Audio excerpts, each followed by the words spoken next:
All right. Okay, so Peter, it is a great honor to have you join our conversation to talk about integrative thinking in business and management. So my first question is Peter, for audience who are, especially the younger audience who are not familiar with your work, could you briefly introduce yourself? Okay, thank you, Rector, and thanks for having me.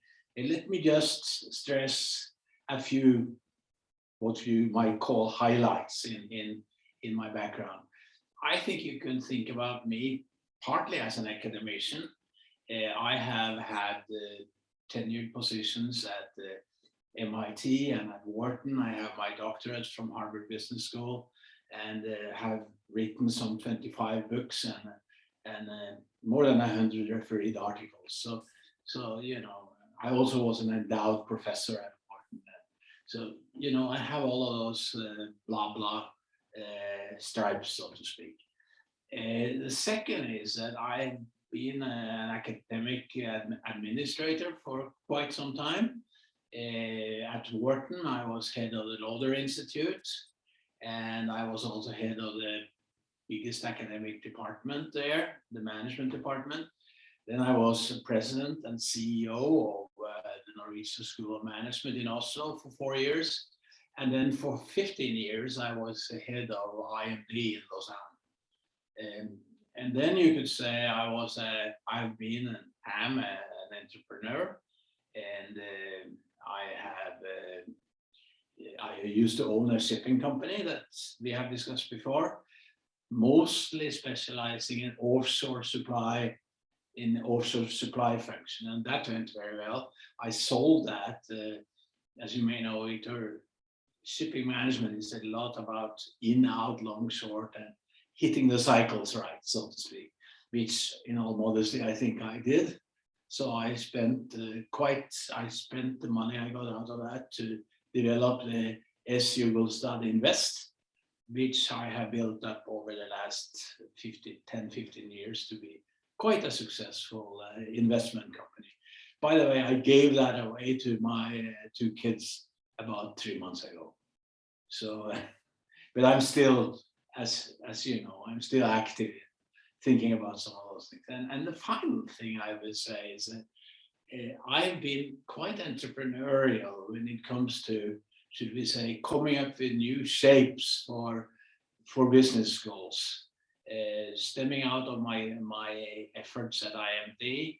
First, I built up, should we say, a new type of business school in the Lorange Institute in Horgen outside Zürich. And that was kind of unique in the sense that we did not have full-time faculty. We called faculty in as we needed them. And in that sense, it was much more cost efficient than what you typically find. And then I sold that to CEIBS in Shanghai and built up this Lorange Network, which is really should we say, a totally different type of business school, virtual in all respects. And as we discussed before this podcast, has been very successful. And I just stepped down from that about 3 weeks ago and transferred the ownership to IMD in Lausanne. So that's kind of a quick rundown of what I've been up to. But as you pointed out some earlier, there's quite a lot of things in parallel. But I don't think you can say that. I don't know whether it's been successful or not. This is not up to me. But I think I can honestly say there haven't been any dramatic failures, Victor. So in that sense, at least, following Karl Popper, you know, null hypotheses, there hasn't been anything dramatically wrong. Very interesting, Peter. And I know it must be very challenging for you to summarize your interesting career into just a few minutes. In this community, we try to encourage people to think integratively. to Yeah. integrate siloed expertise, siloed experiences, siloed knowledge together in a meaningful way. It seems that your career is a great exemplar of mixing those different things: entrepreneurship, research, teaching, administration, social networking, that are typically separate for most people. So how did you manage to integrate them together in a meaningful way? I don't really know. I don't really have crystal clear answers, but I've been thinking a little bit about this question. And to me, there are three issues that seem to perhaps shed some light on that when it comes to me. The first is that I believe that it requires quite a lot of discipline to do this kind of integration. I mean, for me, it means long days, means getting up early. And it also means, Victor, that I don't run to the computer or the telephone immediately to answer emails or follow up telephone calls. I spend the first 2 to 4 hours of the day doing, should we say, more heavy thinking. And then the afternoons I spend on the more straightforward stuff. And you may want to read the latest book, or the last book that Ernest Hemingway wrote, which is called Islands in the Stream. And he's saying exactly that there. And I actually picked that up there, and I found it very useful for, should we say, having the mental capacity to do integrative work. And I think another issue is that the more I have been involved in things, Victor, the more I seem to see the power of how things, seemingly disparate things, might fit together. For instance, I was thinking research and deep business insights go together. I mean, I don't see how, for instance, I could have done this research on business cycles if I hadn't understood the practical side of shipping business also. So research on shipping, business shipping. So they go together. And that's not obvious, but the more I get into it, the more I seem to agree with that. Another one is, I think that administration, if you take, running IMT or running the Lauder Institute at Wharton, that really has a lot to do with entrepreneurship, that you incentivize people, you inspire them, you make sure that things are not getting bogged down, that things happen with speed, Victor. So again, the one thing, it flows into the other and vice versa. So that would be, and the third thing that I think is important when it comes to your critical question of doing more integrative learning is that I do think that, should we say, this has a lot to do with learning. For instance, entrepreneurship led to, should we say, more thinking about how to do administration better, back into more entrepreneurship, back into running business investments, back into more entrepreneurship. So learning, it kind of is like a snowball running, or we could say the same with shipping, SU Gustav, ship owning, SU Gustav, back to shipping, SU Gustav invest, back to shipping. It's another snowball that keeps running. So I think that has a lot to do with making integration happen also. It's kind of letting learning flow and letting the various elements be part of that snowball that keeps rolling, Victor.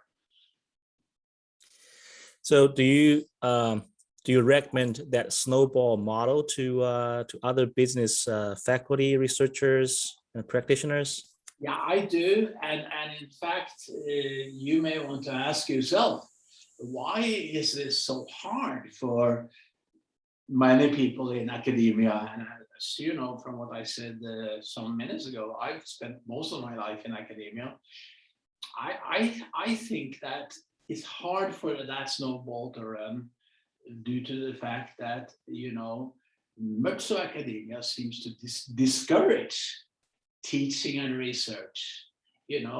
Research is done by us professors and teaching is done by teaching assistants, PhD assistants. I think that a very key part of that snowball model is that teaching and research are part of the same snowball. And you could go on, you see that, the agenda for most of us in academia is you're safer and more comfortable within relatively narrow silos, but the snowball requires that you span the silos, and so that you think about things in a different way. And we are back to maybe another way to think about this. You know that I'm very interested in family business, and in a sense, family business allows us to perhaps think about many aspects of research and good management separate from, without being stuck in a very axiomatic world that we typically are. So if you look at the latter part of that manuscript I sent you, the draft of, you would find that your family business allows you to think about quality, diversity, speed, and so on and so on. So again, when you think about that's really a way to think about how to get this damn snowball model going, Victor. Actually, the snowball model is very interesting. I remember that was the very original motivation for me to join the business school as an academic, because it's a fun world that's mixing many different worlds together. I remember there was a quote by Herbert Simon many years ago. He argued that now there's a fragmentation between many within sciences as disciplines, and between sciences and the practical world. And the business schools should be designed in a way to constantly integrate those separate worlds together. Otherwise, it's like oil and water. They will naturally separate. So how do you see the challenges today for business schools to do that, to integrate those separate difficult. And Victor, it's sad in a way what's happening. If you go 20 years back, you had people at what was then called Carnegie Tech, which now is Carnegie Mellon. You had Simon, you had Marx and Sayert. All of these people were thinking this way. And I was, for a while, a doctoral student at Yale at the Department of Administrative Science, which was before the business school was created. And I took a master's degree in operations research there. And there you had people like Chris Argyris from behavioral science, interfacing with people like Harvey Wagner, who was on the very top of operations research. And the same thinking. Sadly, much of that is gone, Victor. I'm sorry. I'm frustrated about that. And what's the reason for that? So, because I can also observe the same thing. So researchers, especially the best researchers, they become more and more specialized, right? So I'm in the area of corporate governance, for example. The best corporate governance people they probably don't know everything about corporate governance. So they specialize in certain things, either executive compensation or the accounting side of it, or the finance side of it. And you mentioned teaching practice, and both require some sort of integration of all those disciplines together. So what is causing this fragmentation, do you think? Well, I think again that I think you touched on it just 2 minutes ago, some of it, namely that there is an element of short-termness in our world today, not only in academia, by the way, but also in business. Quarterly earnings results, new CEOs coming in. immediately having to change the strategy of the company, even though it was working very well before, etc., etc. But I think this has a lot to do with immediateness to get quick results. In other words, it's safer and quicker to publish an article solo in a refereed journal that nobody reads than to publish an article together with somebody else in the Sired and March Simon sense, going into, say, Sloan Management Review or California Management Review or something like that. That's a much, frankly, a much tougher task. Mm-hmm. And it takes a longer time. Yeah, I definitely agree with you. Now, I believe you mentioned the same thing several times in your new book, which I have the honor to get a copy before it's published. And you talked several times about integrating different domains of knowledge, such as rational knowledge versus experience, reason versus intuition or guts, science and the arts. Yeah. Can you give us a few examples how this could be done and why is that important? Well, you asked me about that, and frankly speaking, I think you have some fairly good examples of that in for instance, a few business schools that I've been able to interact with recently. But these are just, should we say, blimps. I'm no longer, should we say, systematically scanning the horizon, Victor. So I'm mentioning two schools. IMD is one, and I think they have been very good always to should we say, bring teaching and research together, and in a sense have a model for hiring and promotion which tries to break a little bit with this kind of, should we say, immediateness, extreme silo-ness, if you can use those words.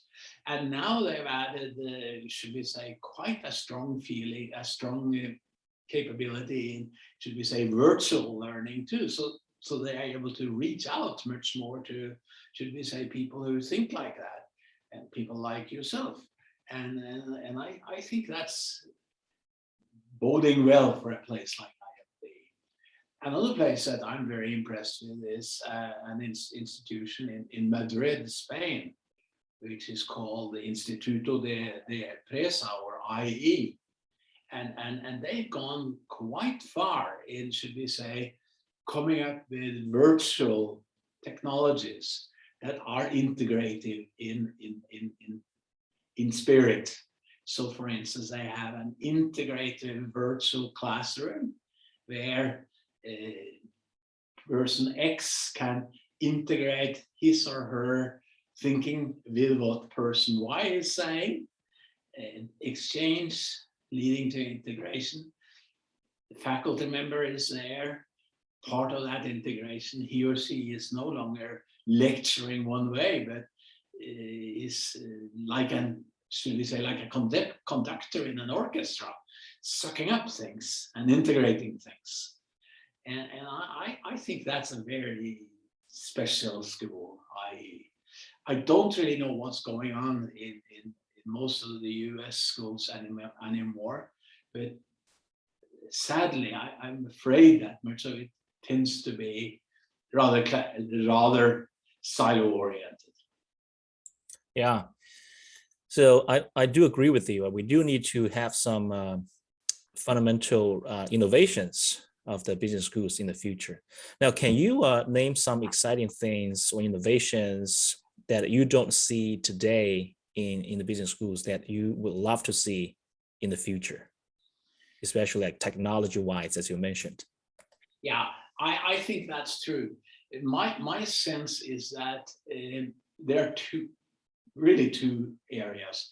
The obvious one is technology. We just talked about that. And there's a lot of innovation opportunities there, particularly when it comes to, should we say, finding various variants for approaching virtual learning, you know, new classroom types, network models for virtual learning, and so on, so on, so on, so on.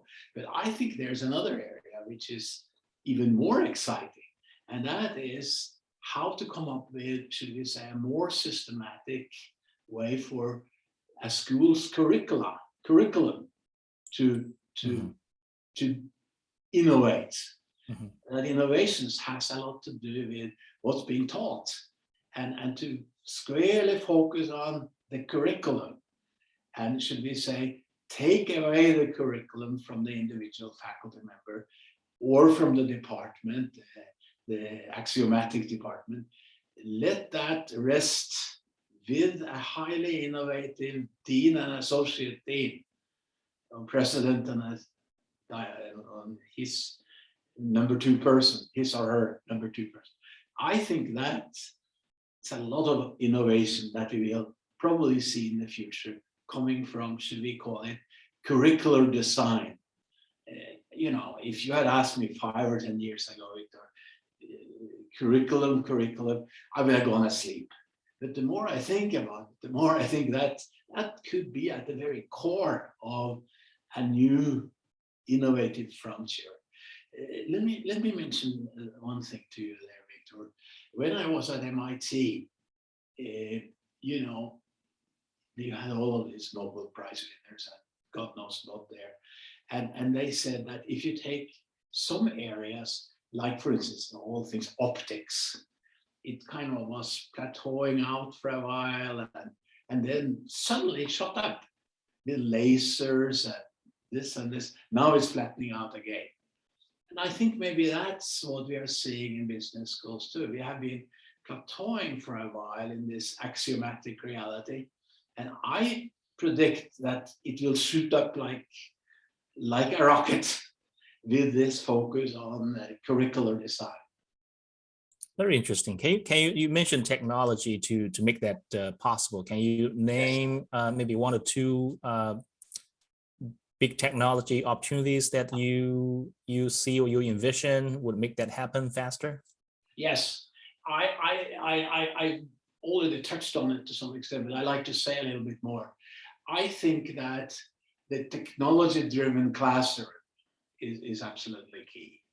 And you know what that means is that technology helps us to interact more. It helps us all to take and give more. It helps us all to learn in an absolute super way, in the sense that it's not a matter of being the best in mathematics, but the best in, should we say, applying one's own knowledge to the interactive reality of that classroom, and helping us to learn from the others who supply their knowledge. So in a sense, should we say, a mix master type, kitchen machine type technology is what we are seeing. I think we're seeing quite a lot of that already. Places like IMD and IE are already doing quite a lot of exciting stuff. And the other area that I think is very important is, should we say, technologies that really support network learning. And as you may know, I used to build up this Lorange Network virtually, sitting in this sofa here where I'm talking with you, and interacting with more than 3,300 people. And a lot of the reason why this interaction could be efficient had to do with technology, allowing people to interact.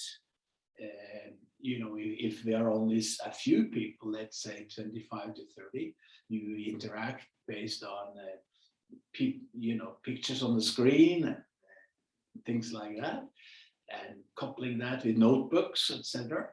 If there are hundreds of people that we often wear, it was more interaction in terms of posting inputs for mailboxes, mailbox technology, so to speak, as part of this network reality. These are just some thoughts that I kind of. That definitely sounds exciting.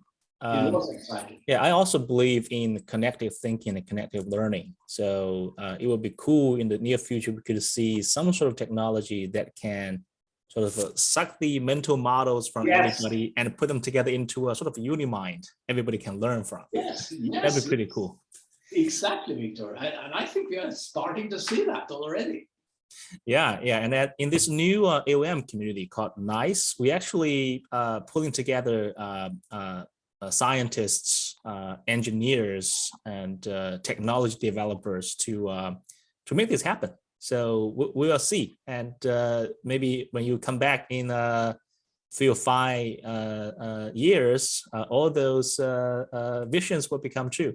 Yeah, no, but again, this is back to something we discussed. It's probably back to something that we discussed at the beginning of our conversation, Victor, that this technology drive, this technology-driven rocket that we talked about, that's all probably also having to be highly integrative. You said scientists, educators, specialists, various sorts, business people. I didn't mention that, but I mentioned Carnegie Tech. But when I was a professor at MIT, I was struck by the fact that here was somebody like me from the business school working with some of the leading mathematicians in the world, working with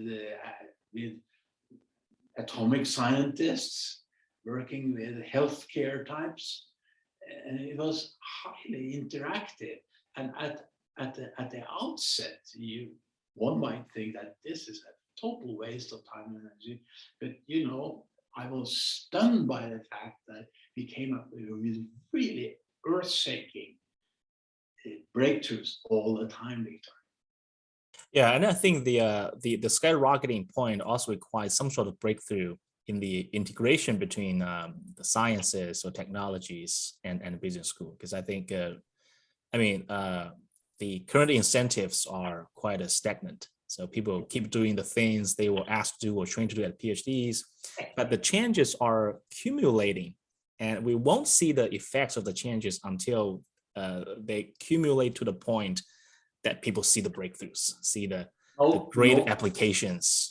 No, that's right. And also, Victor, you just touched on it right now, that perhaps one area where we need to think particularly strongly differently is in the education of our PhD students.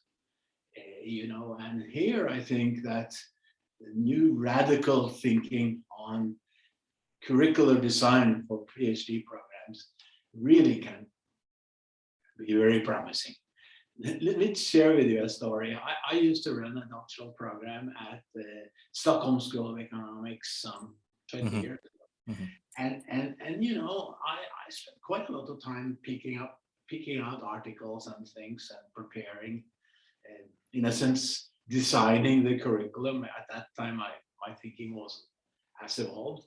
But I was then shocked every goddamn meeting, seminar meeting, Victor. There was negative comment after negative comment after negative comment. In other words, null hypothesis, negative creativity from these young people. No excitement, no breakthrough thinking, only finding mistakes. So I had to then say, I will forbid you to think negatively until you have come up with at least 3 positive contributions from this article before you start thinking negatively. And the entire atmosphere of the doctoral seminar changed, Victor. That is very interesting, because for most people, at least for me, myself, when we were trained to think critically, we think negatively. Exactly. So critical thinking is more like a criticizing other people's work. And it would be interesting to also think about how can I build on this to have a positive contribution, and yes, probably new ideas would emerge rather than rejecting exactly. reading, right? Interesting. Yeah. Yeah. It's very interesting conversation, Jim Peter. I want to be responsible for your time, and I know we both champion virtually networked thinking and interacting. But I hope one day I can see you in person again. I'm looking forward to coming over, but as you know, sadly, we are living in a new